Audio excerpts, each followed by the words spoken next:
Guys 2024 ఐపీఎల్‌కి ఇంకా కేవలం 10 రోజులు మాత్రమే ఉంది. ఈ నెల 22వ తారీఖు నుంచి 2024 ఐపీఎల్ అయితే స్టార్ట్ కాబోతుంది.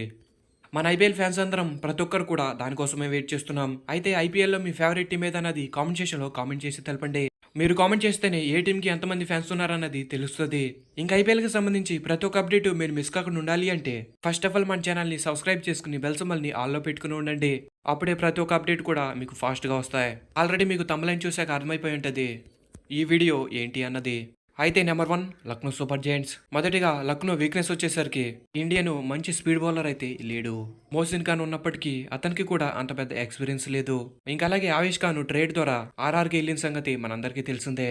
అయితే అతను టీంలోంచి వెళ్లడంతో లక్నోకి స్పీడ్ బౌలింగ్ లో కొద్ది గొప్ప మైనస్ అయిందని చెప్పాలి. ఫారెన్ స్పీడ్ బౌలర్స్ ఉన్నప్పటికీ వాళ్ళకి ఒక్కరికే ప్లేస్ దొరుకుతుంది. కాబట్టి ఇండియన్ స్పీడ్ బౌలర్ అనే వాళ్ళు చాలా ముఖ్యం. అది కూడా ఇండియాకి ఆడిన ఒక మంచి స్పీడ్ బౌలర్ అయితే ఈసారి లక్నో సూపర్ జైంట్స్కి లేడు. ఇది మాత్రం లక్నో సూపర్ జైంట్స్కి పెద్ద మైనస్ అని చెప్పాలి. ఇంకా next Lucknow super Giants strength వచ్చేసరికి వీళ్ళ బ్యాటింగే వీళ్ళకి స్ట్రెంత్ అని చెప్పాలి. ఎందుకంటే వీళ్ళ బ్యాటింగ్ ఆర్డర్ సూపర్గా ఉంటుంది. ఎంత పెద్ద స్కోర్నైనా చేయగలరు. ఇంకా అలాగే పెద్ద పెద్ద స్కోర్ కొట్టగల సత్తా ఉంది. ప్రతి ఒక్క బ్యాటర్ కూడా వీళ్ళకి మ్యాచ్ విన్నింగ్ బ్యాటర్స్. ఇంకా అలాగే ఈసారి KL Rahul batting mid ladder లో రాబోతున్నాడు. ఇంకా మిడ్ లాడర్ లో కూడా లక్నోకి ఈసారి బ్యాటింగ్ లైనప్ డబుల్ స్ట్రాంగ్ అయిపోతుంది. లక్నోకి స్ట్రెంత్ ఇంకా వీక్నెస్ వచ్చేసరికి ఇవి అంటే ఆన్ పేపర్ మీద కనబడుతున్నావే నేను చెప్తున్నాను. ఇంకా మ్యాచ్ లో ఎలా పర్ఫార్మెన్స్ చేస్తారన్నది ఎవరికి తెలియదు. ఆన్ పేపర్ మీద ఏది స్ట్రాంగ్ గా కనబడుతుంది, ఏది వీక్ గా కనబడుతుంది అన్నది నేను చెప్తున్నాను అంతే. ఇంకా నెక్స్ట్ వచ్చేసరికి ఆర్ఆర్. మొదటిగా ఆర్ఆర్ వీక్నెస్ వచ్చేసరికి ఆర్ఆర్కి ఒక ప్రాపర్ ఆల్రౌండర్ అయితే లేడు. అంటే ప్యూర్ ఆల్రౌండర్ అయితే లేడు. రియాన్ పరాగ్, అశ్విన్, పోవెల్ లాంటి ప్లేయర్స్ ఉన్నప్పటికీ 2 డిపార్ట్మెంట్లోనూ పర్ఫార్మెన్స్ చేయగల ప్లేయర్ అయితే లేడు. ఇంకా అలాగే ఫినిషింగ్ రోల్లో హిట్మర్తో పాటు హిట్టింగ్ చేయగల ఎబిలిటీ ఉన్న ప్లేయర్ అయితే లేడు. ఈసారి హోల్డర్ ప్లేస్ లో రోమన్ పవెల్ అయితే వచ్చాడు. మరి అతను టీమ్ కి ఎలా పర్ఫార్మెన్స్ చేస్తాడన్నది చూడాలి. వాళ్ళకి 2 years గా మంచి ఆల్రౌండర్ అయితే దొరకట్లేదు. ఇంకా అలాగే ఫినిషింగ్ రోల్లో పెద్ద పెద్ద సిక్స్లు కొట్టే మంచి బ్యాటర్ కూడా దొరకట్లేదు. ఆర్ఆర్ వీక్నెస్ వచ్చేసరికి ఇది. ఇంకా మరి ఆర్ఆర్ స్ట్రెంత్ వచ్చేసరికి వీళ్ళ బౌలింగే వీళ్ళకి స్ట్రెంత్ అని చెప్పాలి. ఈసారి ఆర్ఆర్కి స్పీడ్ బౌలింగ్ నుంచి స్పిన్ బౌలింగ్ దాకా సూపర్ గా ఉంది. ఈసారి స్పీడ్ బౌలింగ్ లో ఆర్ఆర్కి ప్రసిద్ధ్ కృష్ణ ఇంకా ఆవేష్ ఖాన్ యాడ్ అవడం జరిగింది. వీళ్ళిద్దరు కూడా ఇండియా టీం ఆడిన అనుభవం ఉన్న players. Already Trent Boult, Sandeep Sharma super గా బౌలింగ్ చేస్తున్నారు. ఇంకా వీళ్ళతో పాటు వీళ్ళిద్దరు కూడా కలిస్తే ఆర్ఆర్ బౌలింగ్ అయితే డబల్ స్ట్రాంగ్ గా కనబడుతుంది. ఇంకా స్పిన్ బౌలింగ్ అంటారా, అశ్విన్, చహల్, అడమ్ జంపా లాంటి మంచి ఇంటర్నేషనల్ ప్లేయర్స్ అయితే ఉన్నారు. కాబట్టి ఓవరాల్గా ఆర్ఆర్కి స్ట్రెంత్ వచ్చేసరికి బౌలింగ్.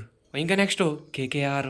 మొదటిగా కేకేఆర్ వీక్నెస్ వచ్చేసరికి వీళ్ళకి 2 సంవత్సరాలుగా వెంటాడుతున్న స్పీడ్ బౌలింగే ఈసారి కూడా మైనస్ అని చెప్పాలి. 2 సంవత్సరాలుగా కేకేఆర్ స్పీడ్ బౌలింగ్ లో సెట్ కావట్లేదు. స్పిన్ అంటారా, చక్రవర్తి నారాయణ అదర కొడుతున్నారు. కానీ స్పీడ్ బౌలింగ్ లోనే వీళ్ళకి వీక్నెస్ అని చెప్పాలి. ఈసారి వీళ్ళు మిచెల్ స్టార్క్ ని 24 కోట్లు పెట్టి కొన్నప్పటికీ స్పీడ్ బౌలింగ్ డిపార్ట్మెంట్ మొత్తం స్టార్క్ మీదే ఆధారపడి ఉన్నారు. హర్షిత్ రాణా, సకారియా లాంటి ప్లేయర్స్ ఉన్నప్పటికీ వీళ్ళకి పెద్దగా అనుభవం అయితే లేదు. అంటే ఎనీవన్స్ గేమ్ అన్నప్పుడు బౌలింగ్ చేయాలి అంటే అన్ఎక్స్పీరియన్స్డ్ ప్లేయర్స్ కి కొంచెం కష్టమైపోతుంది. కాబట్టి బౌలింగ్ లో కూడా కొద్ది గొప్ప ఎక్స్పీరియన్స్డ్ ప్లేయర్స్ అనేవాళ్ళు చాలా అవసరం. కేకేఆర్ వీక్నెస్ వచ్చేసరికి ఈసారి కూడా పేస్ బౌలింగ్. అంటే ఆన్ పేపర్ మీద కనపడుతుంది మాత్రం కేకేఆర్కి పేస్ బౌలింగే.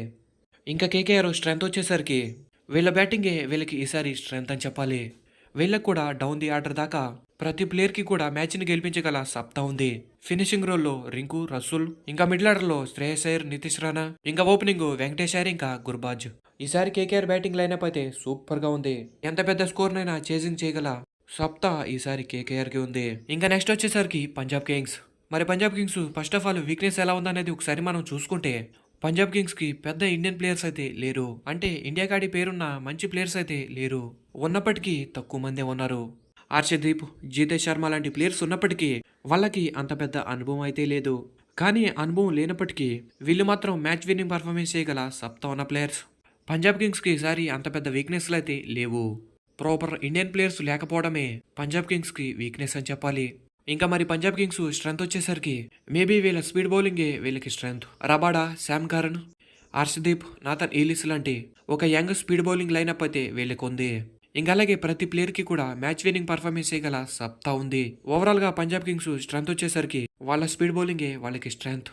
ఇంకా నెక్స్ట్ వచ్చేసరికి ఢిల్లీ క్యాపిటల్స్. మరి ఈసారి ఢిల్లీ క్యాపిటల్స్కి వీక్నెస్ వచ్చేసరికి వీళ్ళ ఫేస్ బౌలింగ్ అటాకే వీళ్ళకి మైనస్. నోకియా, ఖలీల్ అహ్మద్, ఇషాంత్ శర్మ లాంటి ప్లేయర్స్ ఉన్నప్పటికీ నోకియానేమో ఇంజురీ నుంచి వస్తున్నాడు. ఇంకా ఖలీల్ అహ్మద్ అయితే ఫామ్ లో లేడు. ఇంకా ముఖేష్ కుమార్ అయితే కొద్ది గొప్ప ఫామ్ లో ఉన్నాడు. ఇంకా మిగతా ప్లేయర్స్ ఉన్నప్పటికీ వాళ్ళకి ఎక్స్పీరియన్స్ లేదు. ఓవరాల్ గా ఢిల్లీ క్యాపిటల్స్ కి ఆన్ పేపర్ మీద పేస్ బౌలింగ్ అటాకే వీక్నెస్ గా కనపడుతుంది. ఇంకా వాళ్ళ స్ట్రెంత్ వచ్చేసరికి బ్యాటింగ్. ఈసారి రిషబ్ పంత్ బ్యాటింగ్ ఆర్డర్లో యాడ్ అవడంతో ఢిల్లీ క్యాపిటల్స్ బ్యాటింగ్ లైనప్ కొద్ది గొప్ప స్ట్రాంగ్ అయిందని చెప్పాలి. ఈసారి మార్ష్, వార్నర్, రిషబ్ పంత్, పృథ్వీ షా ఇలాంటి బ్యాటర్స్ అందరూ మంచిగా ఆడితే ఢిల్లీ క్యాపిటల్స్ మంచి రిజల్ట్ చూడడానికి అవకాశం ఉంటుంది. ఇంకా నెక్స్ట్ వచ్చేసరికి Gujarat Titans. Gujarat Titans weakness ఎలా ఉందనేది ఒకసారి మనం చూసుకుంటే ఈసారి గుజరాత్ టైటన్స్ కి ప్రాపర్ ఆల్రౌండర్ అయితే లేడు. ఇది ఒక గుజరాత్ టైటన్స్ కి పెద్ద మైనస్ అని చెప్పాలి. ఇంకా అలాగే న్యూ కెప్టెన్ శుభ్మన్ గిల్ కి కెప్టెన్సీలో పెద్ద అనుభవం అయితే లేదు. హార్దిక్ పాండ్యా గుజరాత్ నుంచి వెళ్లిపోవడమే గుజరాత్ కి ప్రాపర్ ఆల్రౌండర్ పోయాడు, కెప్టెన్ కూడా పోయాడు. ఈ రెండు ఈసారి గుజరాత్ టైటన్స్ కి వీక్నెస్ గా కనపడుతున్నాయి. హార్దిక్ 3D ప్లేయర్, జీటీకి ప్రతి డిపార్ట్మెంట్ లోనూ కూడా బాగా అవసరమయ్యాడు. ఇంకా నెక్స్ట్ జీటీ స్ట్రెంత్ వచ్చేసరికి వాళ్ళ బ్యాటింగ్ లైనప్ అని చెప్పాలి. ఎందుకంటే బౌలింగ్ లైనప్ నుంచి షమి రూల్డ్ అవుట్ అయ్యాడు. కాబట్టి ఇప్పుడు జీటీకి బ్యాటింగ్ లైనప్ స్ట్రాంగ్ గా కనపడుతుంది. మరి మీరేమంటారు అన్నది కామెంట్ సెక్షన్లో కామెంట్ చేసి తెలపండి. ఇంకా నెక్స్ట్ వచ్చేసరికి ముంబై ఇండియన్స్.